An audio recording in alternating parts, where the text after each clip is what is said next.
ദൈവനാമം വാഴ്ത്തപ്പെടുമാറാകട്ടെ.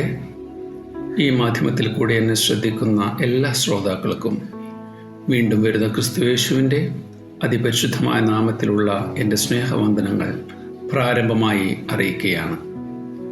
ഒരിക്കൽ അക്ബർ ചക്രവർത്തി ബീർബലിനോട് പറഞ്ഞു, ഒരു വാചകം നീ ചുവരിൽ എഴുതണം. പക്ഷേ ഒരു നിബന്ധനയുണ്ട്. സന്തോഷമുള്ളവർ നോക്കിയാൽ ദുഃഖവും, ദുഃഖമുള്ളവർ നോക്കിയാൽ സന്തോഷവും നൽകുന്നതായിരിക്കണം ആ വാചകം. ബീർബൽ ചുവരിൽ ഇങ്ങനെ എഴുതി, ഈ കാലവും കടന്നു പോകും. ഇന്നത്തെ സന്ദേശത്തിലൂടെ ഞാൻ പങ്കുവെക്കുവാൻ ആഗ്രഹിക്കുന്ന വസ്തുത, നാം വന്നെത്തി നിൽക്കുന്ന ഈ കാലവും കടന്നു പോകും എന്നതാണ്. അനവധി നേട്ടങ്ങൾ ആധുനിക യുഗം കൈവരിച്ചിട്ടുണ്ട്. എന്നാൽ ഭൂമിശാസ്ത്രപരമായി നാം നോക്കുമ്പോൾ ഒരു അസ്ഥിരത നിഴലിക്കുന്നുണ്ട്. നാം അധിവസിക്കുന്ന ഭൂമിയിലെ സംഭവ വികാസങ്ങൾ കണ്ടുകൊണ്ട് മനുഷ്യ സമൂഹം ഒന്നടങ്കം പറയാറുണ്ട്, ഈ ഭൂമി എങ്ങോട്ടാണ് പോകുന്നത്, എന്തോ ഈ ഭൂമിയിൽ സംഭവിക്കാൻ പോകുന്നു. ആധുനിക ശാസ്ത്രത്തിൻ്റെ കണക്കനുസരിച്ചും ഈ ഭൂമി ഒരു അപകടത്തിൻ്റെ നിഴലിലാണ് എന്ന് വെളിപ്പെടുത്തുന്നുണ്ട്. ഈ ലോക ചരിത്രം നാം പഠിച്ചാൽ ഓരോ കാലഘട്ടവും മാറി മാറി വന്നിട്ടുണ്ട്. അനവധി പരിവർത്തനങ്ങൾ ഈ ഭൂമിയിൽ സംഭവിച്ചിട്ടുണ്ട്. സത്യവേദ പുസ്തകത്തിൻ്റെ അടിസ്ഥാനത്തിൽ വേദപണ്ഡിതന്മാർ ഈ ഭൂമിയിലെ വിവിധ കാലഘട്ടങ്ങളെ 7 യുഗങ്ങളാക്കി തരംതിരിച്ച് പഠിപ്പിച്ചിട്ടുണ്ട്. അതിലൊന്നാമത്തെ യുഗത്തിൽ നിന്നുകൊണ്ട് ഒരാശയം പങ്കുവച്ച് ഞാൻ ഇന്നത്തെ സന്ദേശം അവസാനിപ്പിക്കുവാൻ ആഗ്രഹിക്കുകയാണ്. നാം ഉൽപ്പത്തി പുസ്തകം 1-ാം അധ്യായം തുടങ്ങി 3-ാം അധ്യായം 6-ാം വാക്യം വരെ പരിശോധിച്ചാൽ ഒന്നാമത്തെ യുഗത്തെ നമുക്ക് കാണുവാൻ സാധിക്കും. അതിന് വേദപണ്ഡിതന്മാർ നൽകിയിരിക്കുന്ന പേര് നിഷ്പാപയുഗം എന്നതാണ്. ആകാശം, ഭൂമി, ഭൂമിയിലുള്ള ചരാചരങ്ങളുടെ സൃഷ്ടി, മനുഷ്യനെ ദൈവം തൻ്റെ സ്വരൂപത്തിൽ ഉണ്ടാക്കുന്നു, ദൈവ സംസർഗത്തിൽ ഏദൻ പറുദീസയിൽ മനുഷ്യൻ്റെ വാസം. അന്ന് പാപമില്ല. ഇതാണ് ആദ്യത്തെ യുഗം. മനുഷ്യരോട് കൂടെ ദൈവത്തിൻ്റെ സാന്നിധ്യം ഉണ്ട്. എന്നാൽ മനുഷ്യൻ അനുസരണക്കേട് കാണിച്ചു. ദൈവിക സംസർഗവും ഏദൻ പറുദീസിലെ അനുഭവവും നഷ്ടപ്പെടുത്തി. ഇവിടെ ആ യുഗത്തിൻ്റെ അന്ത്യം അഥവാ ഒന്നാമത്തെ യുഗത്തിൻ്റെ അന്ത്യം കുറിക്കുകയാണ്. നിഷ്പാപ യുഗത്തിൽ മനുഷ്യൻ അനുസരണക്കേട് കാണിച്ചു വീണുപോയി. അതുകൊണ്ട് ദൈവം 3 തലങ്ങളിൽ ശിക്ഷ വിധിക്കുന്നതായി വിശുദ്ധ വേദപുസ്തകത്തിൽ നാം കാണുന്നുണ്ട്. 1, ദൈവം പാപിനെ ശപിച്ചു. 2, സ്ത്രീയെ ശപിച്ചു. 3, മനുഷ്യനെയും ശിക്ഷിച്ചു. ദൈവം പാപിനോട് അരുളി ചെയ്തു. ഉൽപ്പത്തി പുസ്തകം 3-ാം അധ്യായം 14-ാം വാക്യത്തിൽ നാം അത് കാണുന്നുണ്ട്.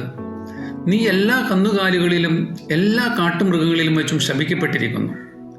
ഉരസുകൊണ്ട് ഗമിച്ച് നിന്റെ ആയുഷ്കാലം മുഴുവൻ പൊടി തിന്നും. മനുഷ്യനും പാമ്പിനും തമ്മിൽ ശത്രുത്വം ഉണ്ടാകും. സാത്താനാകുന്ന നിന്റെ തല ദൈവപുത്രൻ തകർക്കും. 2, ദൈവം സ്ത്രീയെ ശിക്ഷിച്ചു. നിനക്ക് കഷ്ടവും ഗർഭധാരണവും ഏറ്റവും വർദ്ധിക്കും. നീ വേദനയോടെ മക്കളെ പ്രസവിക്കും. നിന്റെ ആഗ്രഹം നിന്റെ ഭർത്താവിനോടാകും, അവൻ നിന്നെ ഭരിക്കും. ദൈവം മനുഷ്യനെയും ശിക്ഷിച്ചു. നിന്റെ നിമിത്തം ഭൂമി ശപിക്കപ്പെട്ടിരിക്കുന്നു. നീ കഷ്ടതയോടെ ഭൂമിയിൽ അഹോവൃത്തി കഴിക്കും. മുള്ളും പറക്കാരിയും നിനക്കതിൽ മുളയ്ക്കും. വയലെ സസ്യം നിനക്ക് ആഹാരമാകും. നിലത്തുനിന്ന് നിന്നെ എടുത്തിരിക്കുന്നു, അതിൽ തിരികെ ചേരുവോളം മുഖത്തെ വിയർപ്പോടെ നീ ഉപജീവനം കഴിക്കും. നീ പൊടിയാകുന്നു, പൊടിയിൽ തിരികെ ചേരും. മനുഷ്യന്റെ നിമിത്തം ഭൂമി ശപിക്കപ്പെട്ടു.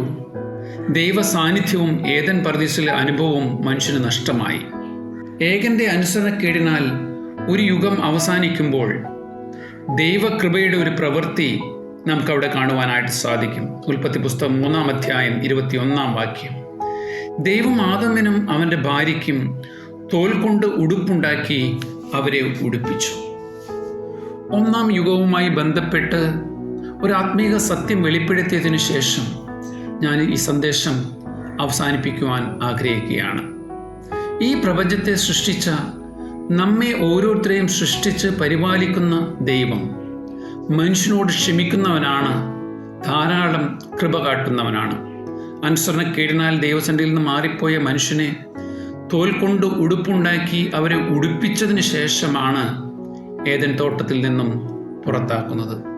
വീണുപോയ മനുഷ്യനോട്, അനുസരണക്കേട് കാണിച്ച മനുഷ്യനോട്, സൃഷ്ടാവിൻ്റെ വ്യവസ്ഥയോട് മറുതലിച്ച മനുഷ്യനോടുള്ള ബന്ധത്തിൽ ദൈവകൃപ തേടിയെത്തുകയാണ്. അതാണ് കാൽവറിയിലെ ക്രൂശ്.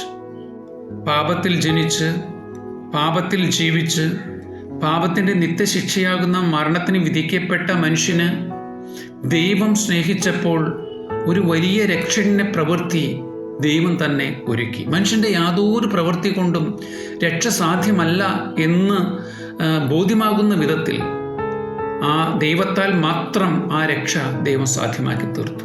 അതാണ് കാൽവറിയിലെ ക്രൂശ്. ആ ക്രൂശിലേക്ക് നമ്മുടെ കണ്ണുകൾ ഉയർത്തുകയാണെങ്കിൽ പാപത്തിൻ്റെ വലിയ ശിക്ഷയെ നമുക്ക് അവിടെ കാണുവാനായിട്ട് സാധിക്കും.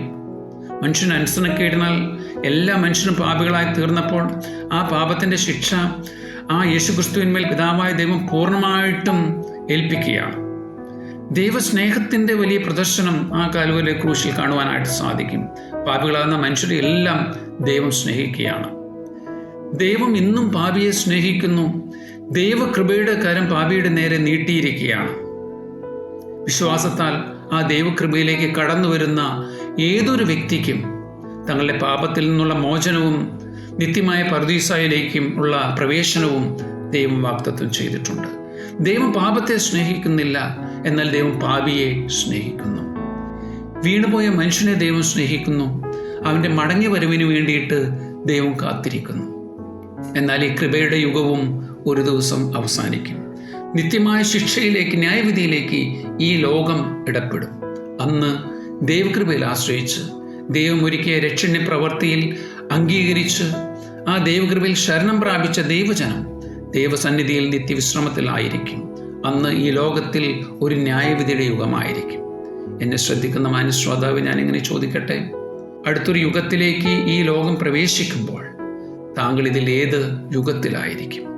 വിശ്വസിച്ച് രക്ഷ പ്രാപിച്ച് ദൈവസന്നിധിയിൽ വിശ്രമിക്കുന്നവരുടെ കൂട്ടത്തിലാണ്? പിശാചിനും അവൻ്റെ ദൂതന്മാർക്കും ഒരുക്കിയിരിക്കുന്ന ന്യായവിധിക്ക് വേണ്ടി ഒരുക്കിയിരിക്കുന്ന ആ കൂട്ടത്തിലാണ്? താങ്കൾ ഇന്ന് ചിന്തിക്കുക.